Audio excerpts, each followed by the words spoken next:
I'm Gary Cook, and I teach at the University of New Mexico. I teach art and holistic health classes. Primarily one, dreams, visions, and art making. When I was 28 years old, I just had this question that was in my mind, which was, what was the nature of reality? You know, and so when you start to look in that direction, life starts to give you those answers. Dreams inform us about how to proceed in the world. They tell us about who we are, what we're thinking, where our anxieties are, and where our strengths are. So it's a number of things. Visions are, in a way, a kind of a place in us that allows our intuition to present another level of who we are. And the art part was real easy to bring into it. So it's dreams, visions, and art making. And the art making is a tool well overlooked by academia in some ways as a tool for helping people deal with who they are and the environment and the place that they live, both emotionally and physically. So we address all those things. In one sense, that class is about the student that comes in. They're the resource for the class. Who they are, what they're thinking, where they stand. Well, I found that I had a lot of students that came in and they were really good at being students. And some students, everything they touched was poetic. You know, it had a slightly deeper meaning, you might say, than the everyday meaning of things. And then there were a group of students that were great students. They were bright, they were present, they knew how to be, you know, they knew how to be students, but they weren't poets. And so the question for me is like, how would you make them poets? And the answer was, you help them become more themselves. And that's a big issue because we all are thinking that we're being ourselves. But in fact, normally we have we're preconditioned by our childhood and everything that's around us. Not what we're being told, but what we're seeing and experiencing. And so I started doing guided visualizations with students. And what happened was this kind of magic. This blueprint that was inside of them seemed to step forward with what they needed and catapult them into their wellness. So that's what happened.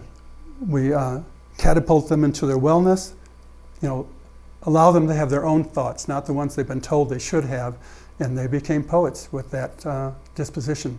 So every student comes in with a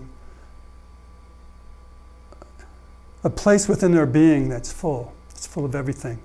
It's vast. And so the trick is to teach them that it exists. In our classes, what we're trying to do is set them free so they understand that they can tap this source of intelligence that they have. And the answer is pertinent to who they are. It's not just an answer that's been given to them by somebody else. In my classes, what happens normally in the dreams class is that people get themselves back. You know, the self that I'm talking about is the big self, not the self that they've been trained to be. And so it's powerful to watch these students go through this process of understanding that they're carrying a paradigm and a set of experiences that are really in charge. And so when they can let the experiences and the paradigm go, then something else occurs, something really very powerful. We're talking about transformation in general. You know, I teach everything. I teach academic skills. In the art class, the first thing one learns is basically how to see. And incidentally, that's a consciousness exercise. You know, when you become more aware of what's around you and how to process that information. So